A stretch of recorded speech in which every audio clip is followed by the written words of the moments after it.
69 வெட்டினது இல்லை பண்ணிக்கலாம். இப்போ பண்ணாலுமே இன்னும் 1 வருஷம் 6 மாதம் மறுபடியும் ப்ரொசஸ் வரக்கூடாது.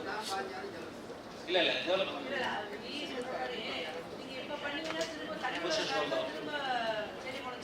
அது ஜூன் மாதத்துக்கு தண்ணி திறக்கிறதுக்கு முன்னாடி உங்களுக்கு பண்ணித்தரேன். ஸ்பெசிஃபிக்காக நோட் பண்ணிக்கலாம். சரி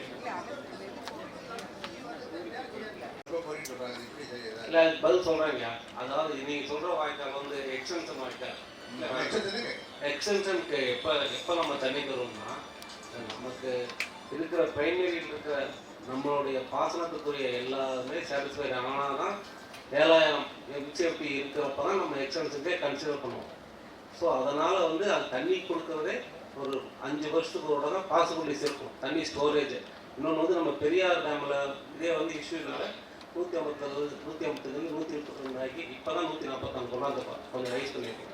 ஸோ இனிமேல் அதை நம்ம அதை பற்றி கன்சிடர் பண்ண முடியும். அதனால தான் அது வந்து நாங்கள் எஸ்டிமேட் போட்டாலுமே அது எஸ்டிமேட் ரிஜெக்ட் ஆகிடுது. எக்ஸ்டென்ஷன் இருக்கிறதுனால வந்து ரிஜெக்ட் ஆகுது. நாங்கள் அதுக்கு கன்சிடர் பண்ணுவோம்.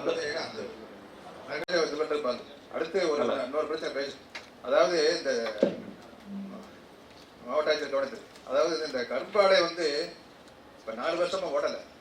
அதில் கரும்பாடை இயற்கையாக வந்து ஒரு 4000 ஏக்கர் 3000 ஏக்கர் போட்டுக்கிட்டே தான் வர்றாங்க. இந்த வருஷம் கொஞ்சம் கூட போட்டாங்க, 2 ஏக்கர் 4000 ஏக்கருக்கு மேலே போட்டிருக்காங்க. ஆனால் பதிவு இங்கே வந்து ஃபீல்டு மேலே கரும்பு பெருக்காளர்கள் இல்லாதனால பதியாக விட்டாங்க. ஒரு 500 ஏக்கர் தான் பதிஞ்சிருக்காங்க.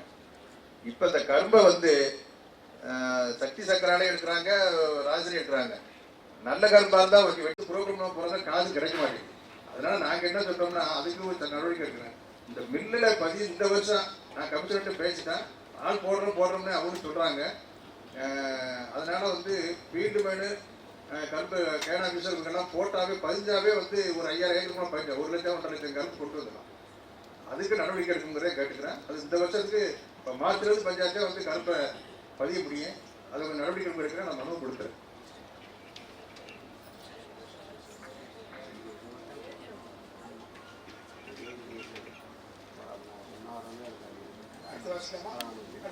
தியாகராஜன் கள்ளப்பாலம் அமைக்க அனுமதி வழங்க இயலாது என செயற்பொறியாளர் மேலும் தெரிவிக்கிறார். ஐயா, நான் வந்து சிஎஸ் குப்புராஜ் அப்படின்னு சொல்லிட்டு அவர் பெரிய தினத்தந்தியில கட்டுரைகளாக எழுதினாரு. நீங்கள் படிச்சிருக்கலாம். வீரப்பன் அவருடைய மேலே இருந்தவர். அது சாதாரண ஒரு விஷயம்.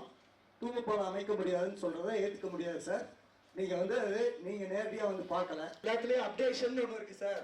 ஒரு சாஃப்ட்வேர் இருந்ததுன்னா வருஷம் அப்டேட் பண்ணிட்டு இருக்காங்க. எல்லாத்துலேயும் அப்டேஷன் இருக்குது. நம்ம பெரியார் கால்வாயில் மட்டும் எந்த அப்டேஷனும் கிடையாது.